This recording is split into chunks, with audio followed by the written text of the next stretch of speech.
आज की क्लास में एक बहुत ही प्रसिद्ध और चर्चित कविता मैथिली शरण गुप्त की। कविता का नाम क्या है? आशा। ठीक है, और कवि हैं मैथिली शरण गुप्त। मैंने आपको बताया था कि मैथिली शरण गुप्त वेदी युगीन राष्ट्रवादी चेतना के कवि हैं, जिनकी कविताओं में राष्ट्रीय चेतना और देश के अतीत का गौरवगान प्रखरता से मौजूद है। उसकी पूरी चेतना उनकी कविता में देखने को मिलती है। आशा कविता, जैसा कि नाम से ही स्पष्ट है, आशा का विपरीतार्थक शब्द क्या होता है? निराशा। और निराशा का क्या होगा? आशा। आशा शीर्षक कविता का संबंध है उस निराशा को मिटाने की जो निराशा पूरे देश में अंग्रेजी हुकूमत और गुलामी के कारण फैल रही थी। याद करिए, द्विवेदी युग के ठीक पहले के कवि भारतेंदु हरिश्चंद्र कह रहे हैं, रोवहु सब मिली आवहु भारत भाई, हा भारत दुर्दशा न देखी जाए।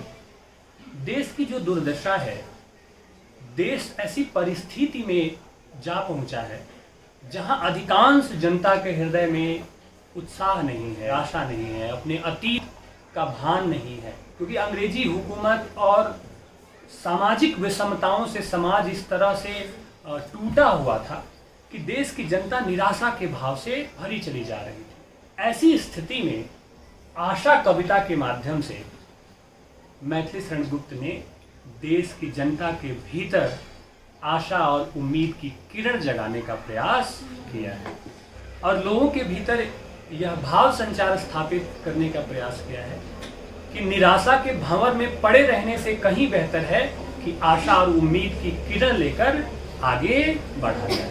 और आशा और उम्मीद की वह किरण खोजने का वह प्रयास देश के अतीत से, देश के गौरव से कर रहे हैं, जिसकी संस्कृति इतनी महान है, जिसकी परंपराएं इतनी महान है, जिसके पूर्वज इतने महान हैं। तो उस अतीत से प्रेरणा लेकर के, उस महान गौरवशाली अतीत से प्रेरणा लेकर उत्साह और आशा से भरकर आगे बढ़ते रहने का प्रयास जनता को करना चाहिए। आगे बढ़ते रहने का प्रयास देशवासियों को करते रहना चाहिए। इसी भाव भूमि पर यह कविता लिखी गई है। इसी भाव को स्थापित करने के लिए यह कविता मैथिली शरण गुप्त द्वारा लिखी गई है। कविता खुल गई, कविता का संदर्भ खुल गया कि कविता क्यों लिखी गई है, कविता का प्रतिपाद्य विषय क्या है। अब हम कविता पर आते हैं। बजे आज परिश्रम का तूर्य, डूबा जहां पूर्व का सूर्य, किंतु उदय की आशा नित्य, दिखला रहा हमें आदित्य। तूर्य कहते हैं बिगुल को, ठीक है, और अंतिम पंक्ति में जो शब्द आया है आदित्य, आदित्य कहते हैं सूर्य को। कहा कि बजे आज परिश्रम का तूर्य, डूबा जहां पूर्व का सूर्य। सूरज कहां से उगता है? किस दिशा से उगता है? पूरब दिशा से उगता है ना, और डूबता किस दिशा में है? पश्चिम दिशा। ठीक है, तो जिस तरह से यूरोपीय देशों को हम लोग पश्चिमी देश कहते हैं, उसी तरह से वो हमें पूर्वी देश कहते हैं, ठीक है, पूर्व का देश, ठीक है। तो कहा कि आज इस देश में परिश्रम रूपी बिगुल बज चुका है, यानी कि देशवासियों को निराशा के अंधकार से निकलने के लिए परिश्रम करना होगा, परिश्रम रूपी बिगुल को बजाना होगा। डूबा जहां पूर्व का सूर्य, जो एक अंधकार छाया हुआ है। सूरज डूबने का मतलब क्या होता है? अंधकार छाना। जो एक अंधकार छाया हुआ है पूरे देश में, एक जो निराशा है, एक जो हताशा है, उस हताशा और निराशा को समाप्त करने के लिए किसकी जरूरत है? परिश्रम का बिगुल फूंकने की जरूरत है। देशवासियों को आलस्य और निराशा त्याग कर परिश्रम करके इस देश को विकास के रास्ते पर ले जाने की जरूरत है। किंतु उदय की आशा नित्य, दिखला रहा हमें आदित्य। कहा कि ठीक है, अभी हमारे ऊपर निराशा के बादल हैं, लेकिन किंतु उदय की आशा नित्य, दिखला रहा हमें आदित्य। सूरज को देख करके हम रोज सीख सकते हैं कि सूरज रोज सुबह नई रोशनी लेकर के आता है और अंधकार को क्या कर देता है? दूर कर देता है। तो उस सूरज को देखकर हमें यह सीखना चाहिए, निराशा रूपी अंधकार को, गुलामी रूपी अंधकार को दूर किया जा सकता है। कैसे? अपने परिश्रम से, अपने शौर्य से, अपने बल से। आगे बात समझ में? कवि कहना चाहता है कि आज हम जरूर निराश हैं, हताश हैं, निराशा की काली बदली है, लेकिन परिश्रम रूपी बिगुल फूंक कर, परिश्रम का रास्ता अपनाकर हम इस निराशा को दूर कर सकते हैं और हम सीख सकते हैं उस सूरज से जो रोज सुबह उम्मीद की नई रोशनी लेकर के इस पूरी दुनिया को क्या करता है, प्रकाशित करता है। आई बात समझ में? आगे बढ़ें। फिर कहा, जिनका कुछ भी न था अतीत, गावे क्या वे उसके गीत, भूले हम क्यों उसकी याद, जिसमें है अपना एहलान। दुनिया के बाकी सारे राष्ट्रों की ओर संकेत किया, देशों की ओर संकेत किया कि जिनका कुछ भी न था अतीत, गावे क्या वो उसके गीत, कि जिनका अतीत, जिनकी परंपराएं इतनी महान रही ही नहीं, जिनका इतिहास गौरवशाली रहा ही नहीं, वो अपने इतिहास के गौरव का गीत कहां से गाएंगे? गाने के लिए कुछ होना तो चाहिए, गाने के लिए गीत तो होना चाहिए। तो उनके पास कोई गौरवशाली इतिहास ऐसा रहा ही नहीं है जो वो गाएं। पर हमारा इतिहास बहुत गौरवशाली रहा है, हमारी परंपरा, हमारी संस्कृति बहुत महान रही है, इसलिए हमारे पास अपनी परंपरा और संस्कृति की महानता के गीत गाने के अवसर मौजूद हैं, लेकिन उनके पास ये अवसर मौजूद नहीं है। हम लोग स्कूल में भी एक कविता पढ़ते थे ना कि इतिहास गा रहा है दिन रात गुण हमारा, दुनिया के लोग सुन लो यह देश है हमारा। तो इतना प्यारा देश है हमारा। आगे कहा, भूले हम क्यों उसकी याद, जिसमें है अपना एहलान। और हम किसकी याद की बात कर रहा है? अपने अतीत की बात कर रहा है, अपनी महान परंपरा की बात कर रहा है कि हम उसे क्यों भूल जाएं। हम उसे नहीं भूल सकते, क्योंकि उसे याद करके हमें आह्लाद यानी कि प्रसन्नता की अनुभूति होती है, गौरव की अनुभूति होती है, गर्व का भान होता है कि हम ऐसी संस्कृति से आते हैं, ऐसी परंपरा से आते हैं जो इतनी महान रही है। आई बात समझ में? लेकिन दुनिया के बाकी सारे देशों के पास ये गौरवमयी इतिहास के गीत गाने के अवसर उपलब्ध नहीं है। आगे बात समझ में स्पष्ट है? आगे बढ़ें। वही करेगा हमें सचेत और वही देगा संकेत, दे सकता है वही प्रबोध और हमें जीवन का शोध। किसकी बात कही? वही कौन? वही हमारा इतिहास, वही हमारा गौरवशाली अतीत। याद करिए पीछे की कविता में, हम कौन थे, क्या हो गए हैं और क्या होंगे अभी।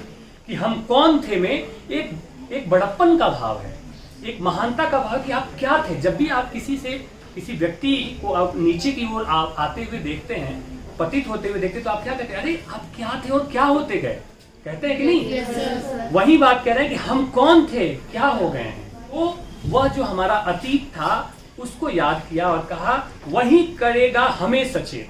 कि अगर हम अपने इतिहास को, अपनी संस्कृति को और अपनी विरासत को, अपने पूर्वजों को अगर हम याद करेंगे तो हम सचेत हो जाएंगे कि अरे कितनी महान परंपरा से हम आते हैं। और वही देगा संकेत, और वही इतिहास, वही परंपरा, वही ऐतिहासिक गौरव का भाव हमारा क्या करेगा? मार्गदर्शन देगा हमें, हमारा मार्गदर्शन करेगा और हमें सही रास्ते पे बढ़ने का क्या करेगा? संकेत करेगा। दे सकता है वही प्रबोध। प्रबोध मतलब होता है जगाना, विशेष रूप का बोध, विशेष रूप की चेतना, विशेष रूप की जागृति।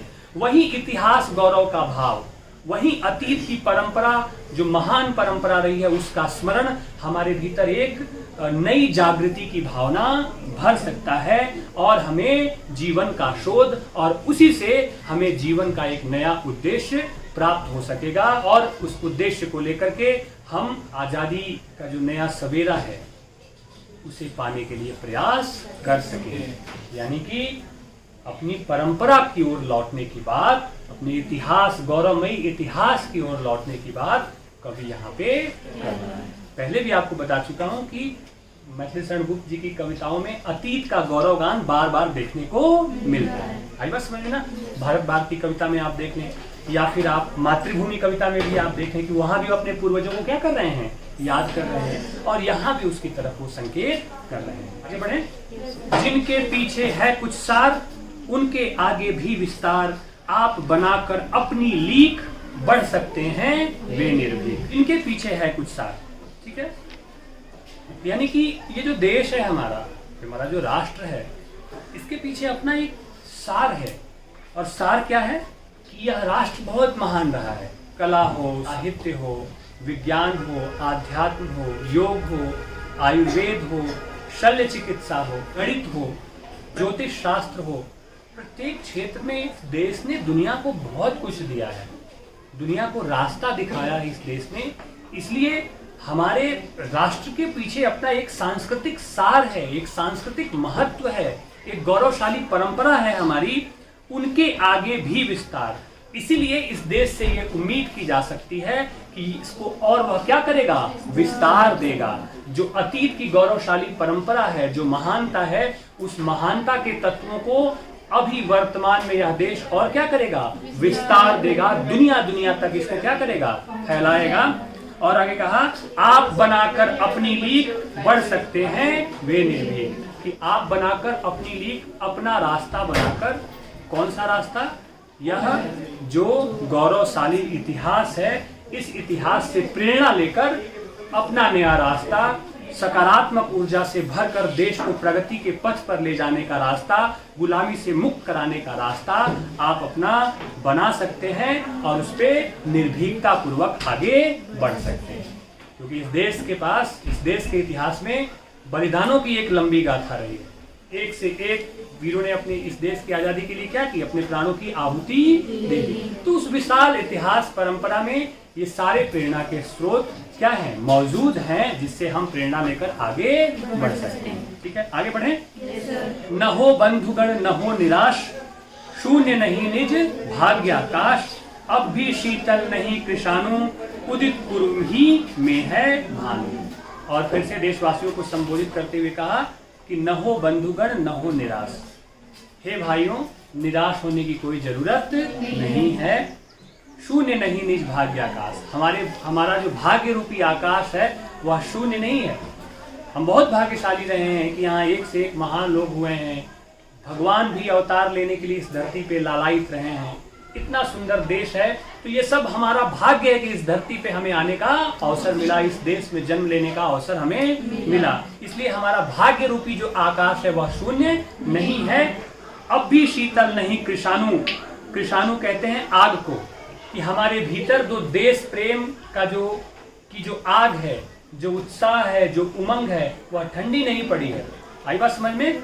ठीक है, अभी भी हम सबके भीतर देश प्रेम की आग है, देश प्रेम की ज्वाला है, उत्साह है, उमंग है, इस देश को प्रगति पर ले जाने का एक जज्बा है, और वह जज्बा अभी ठंडा नहीं हुआ है।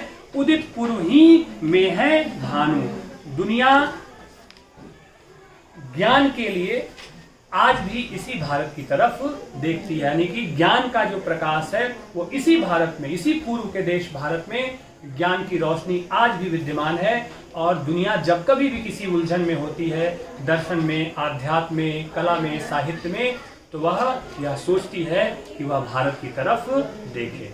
और इसका एक उदाहरण आपने देखा होगा कि याद करिए, कोविड के काल में जब पूरी दुनिया वैक्सीन और कोरोना से लड़ने के लिए संघर्ष कर रही थी, तो भारत ने फिर से एक बार यह स्थापित किया वैक्सीन बनाकर, और लोगों को, दुनिया के बाकी बहुत सारे देशों को वैक्सीन निर्यात करके यह बताया कि आज भी हमारे भीतर वही मानवीय तत्व हैं जिसमें हम पूरे विश्व को क्या करते हैं, अपना घर और अपना परिवार मानते हैं। तो दुनिया आज भी इस देश को उम्मीद की निगाह से क्या करती है, देखती है। ठीक है, बहुत राष्ट्र हो बीते आज, तब भी हो तुम जीते आज, किंतु जियो तो गौरव युक्त और मरो तो होकर मुक्त।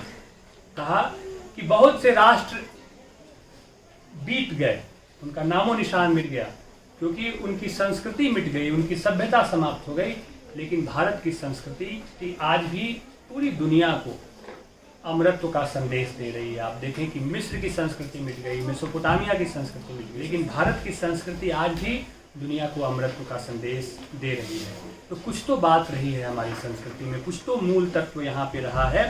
ठीक है, तब भी वो तुम जीते आज, यानी कि अभी भी हमारा राष्ट्र क्या है, खड़ा है, अभी भी जीवंत राष्ट्र के लोग हैं हम। किंतु जियो तो गौरव युक्त, और कहा कि लेकिन सिर्फ राष्ट्र का महिमा मंडन करने से नहीं होगा, गुणगान करने से नहीं होगा, हमें जीना होगा। और कैसे जीना होगा, इस राष्ट्र के गौरव को अपने भीतर आत्मसात करके जीना होगा।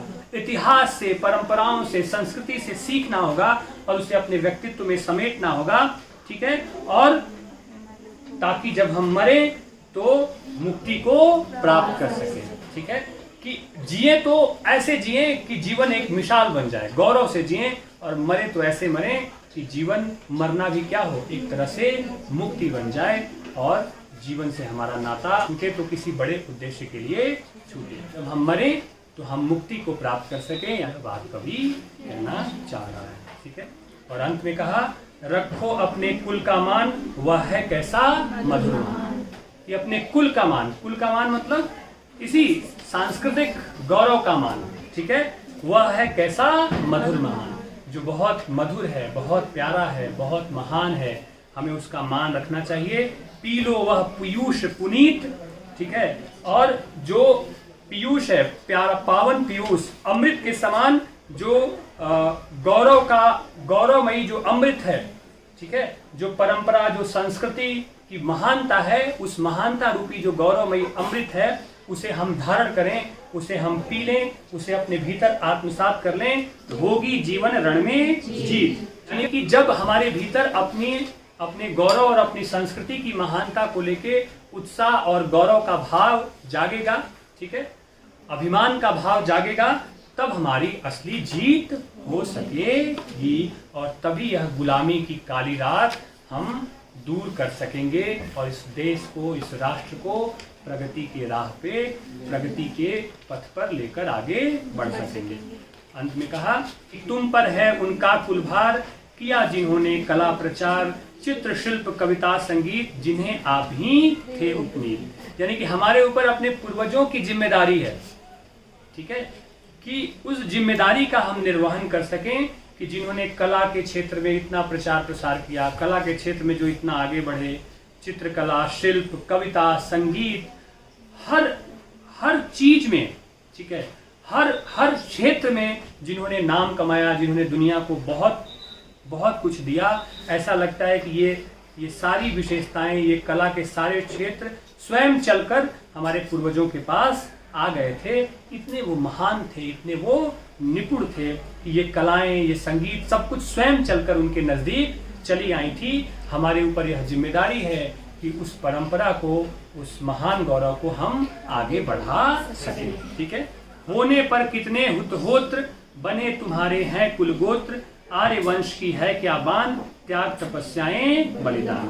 होने पर कितने हुतहोत्र, ठीक है, यानी कि यज्ञ भूमि है यह, ठीक है, यज्ञ भूमि है। कितने सारे यज्ञ करते थे हमारे ऋषि मुनि, हम उनकी परंपरा से आते हैं। याद करिए कि मैथिली शरण गुप्त ने भारत भारती कविता में लिखा है, ठीक है, कि स्वर्गीय भावों से भरे ऋषि होम करते थे जहां, उन ऋषि गणों से ही हमारा था हुआ उद्भव यहाँ। कि ये जो वंश परंपरा जो आई है हमारी, यह ऋषियों से निर्मित है। ऋषियों की वंश परंपरा से हम आते हैं, महर्षियों की वंश परंपरा से हम आते हैं, और उनसे ये हमारे जो गोत्र बने हैं, कुल बने हैं। आर्य वंश की है क्या बान, त्याग तपस्याएं बलिदान। और आर्य वंश की क्या ही बात करें, क्या ही उसका बखान करें, उसका चरित्र रहा है कि वह त्याग, तपस्या और बलिदान का वंश है, ठीक है, कि हमारे पूर्वज जिस वंश से हम आते हैं, उनकी प्रकृति रही है कि त्याग, तपस्या और बलिदान उनका क्या रहा है, चरित्र रहा है। और वह चरित्र किसके लिए रहा है, इस मातृभूमि के लिए रहा है, इस देश के लिए रहा है। तो अपने प्राणों की आहुति तक दे देते हैं, तपस्या तक करते हैं।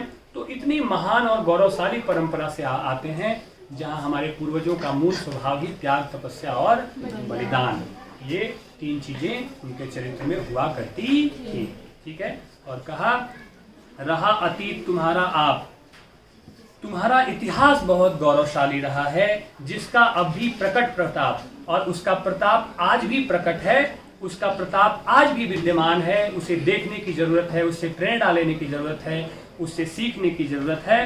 कर लो वर्तमान को साथ, है भविष्य तो अपने हाथ। और अंत में कहा कि इस वर्तमान को अपनी मुट्ठी में कर लो, इस वर्तमान में जो तुम बेहतर कर सकते हो वो तुम बेहतर कर लो, आने वाला भविष्य हमेशा अच्छा होगा। यानी कि इस वर्तमान समय में निराशा में डूबे हुए हे भारतवासियों, अब तुम अपने भीतर आशा का संचार करो, अपने गौरवशाली इतिहास और परंपरा से प्रेरणा लेकर इस देश को, इस राष्ट्र को उत्थान और प्रगति के पथ पर ले जाने के लिए प्रयास करो। अगर यह प्रयास आपने करना शुरू कर दिया तो आने वाला भविष्य आपका है, क्योंकि भविष्य हमेशा वर्तमान की कोख से पैदा होता है। लोग कहते हैं आने वाला दिन मेरा बेहतर होगा, भविष्य मेरा बेहतर होगा। क्या खाक बेहतर होगा? आज तो तुम्हारा बेकार है। आज तुम अगर अच्छे से जीवन नहीं जी पा रहे हो तो कल तुम्हारा जीवन कैसे अच्छा होगा, इसकी कल्पना कैसे कर सकते हो? यह मूर्खतापूर्ण परिकल्पना है कि इंसान एक नॉस्टैल्जिया में जीता है कि आने वाला समय मेरा बेहतर होगा। आने वाला समय तुम्हारा बेहतर तभी हो सकता है जब तुम्हारा आज बेहतर है, जब तुम्हारा अभी बेहतर है, क्योंकि आने वाला कल तुम्हारे इसी आज के गर्भ से निकलने वाला है, आज की कोख से निकलने वाला है। ठीक है, तो भविष्य की परिकल्पना में व्यक्ति क्या कर देता है? आने वाले समय की परिकल्पना में वो हमेशा अपने वर्तमान को खोता चला जाता है, वर्तमान उससे दूर होता चला जाता है। कवि ने कहा कि वर्तमान को पकड़िए, life is here and now. जीवन अभी और यही है, इसी वक्त है, इससे अलग और कुछ है ही नहीं। अगर जीवन का वास्तव में आनंद लेना चाहते हो तो हर एक पल में जब जहां हो उसे जीना सीख लो। जब भोजन कर रहे हैं ना तो ठीक से भोजन का ही स्वाद लेने में अपने आप को रमाइए। छोड़ दीजिए कल कॉलेज में क्या होगा, परसों क्या होगा, ये क्या होगा। विडंबना ये है कि बैठे हैं भोजन करने और दिमाग में कॉलेज दौड़ रहा है। ठीक है, चल रहे हैं रास्ते पे और दिमाग में चंबा दौड़ रहा है। आप तो वर्तमान में कभी हो ही नहीं अपने साथ, तो कैसे आप सुखी रह सकते हैं? भविष्य को बेहतर बनाने का सिर्फ एक और एक रास्ता है, जब जहां हो पूरी तरह से वहीं बोलो। ठीक है, बहुत शानदार मनोविज्ञान है। ओशो ने एक जगह कहा कि प्रेमी प्रेमिका एक दूसरे से मिलने के लिए वर्षों इंतजार करते रहते हैं, लेकिन जब मिलते हैं और बैठते हैं तो दिमाग दोनों का कहीं और होता है। तो हमेशा व्यक्ति को प्रयास करना चाहिए कि वो वर्तमान में टिका रह सके।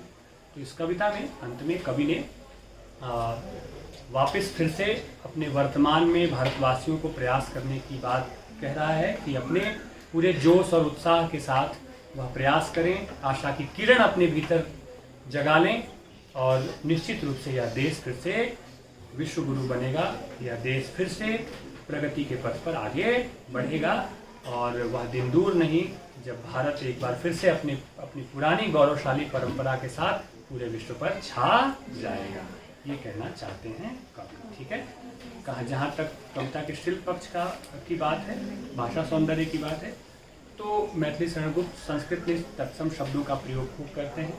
इस कविता में भी तत्सम शब्दावली का प्रयोग किया गया है, अलंकार का प्रयोग किया गया है। विशेष तौर पे अनुप्रास अलंकार कई जगह इस कविता में देखने को मिलता है और भाषा सहज और सरल है। और साथ ही साथ इस कविता में राष्ट्रीय प्रेम और राष्ट्रीय गौरव का भाव विद्यमान है और उस भाव को संप्रेषित करने के लिए जो शब्द चयन है, जो वाक्य विन्यास है कवि का, वह बहुत उचित और सटीक जान पड़ता। ठीक है, आगे बात समझ में